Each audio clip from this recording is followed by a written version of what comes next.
नमस्कार. श्री स्वामी समर्थ. दररोजच्या छोट्या रांगोळ्या आणि प्रत्येक दिवसाला सोमवार ते रविवार दिव्यात काय टाकावे ते मी सांगणार आहे.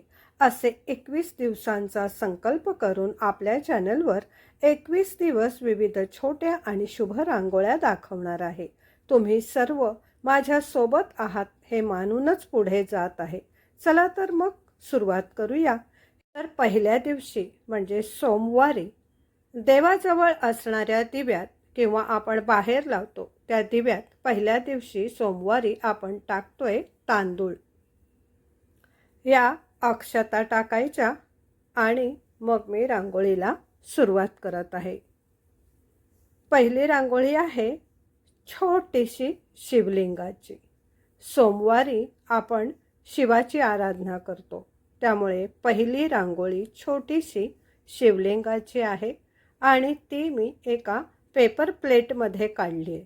तुम्ही थाळीत काढू शकता किंवा जमिनीवर सुद्धा काढू शकता. तर असा आहे हा आपला पहिला दिवस सोमवार. रंग सफेद म्हणून मी पांढरे फूल तिथे ठेवलेले आहे आणि आपल्या दिव्यात टाकलेले आहेत अक्षता आणि काढत आहे छोटीशी शिवलिंगाची रांगोळी. आता ह्या रांगोळ्या तुम्ही श्रावण महिन्यात सुद्धा दररोज काढू शकता.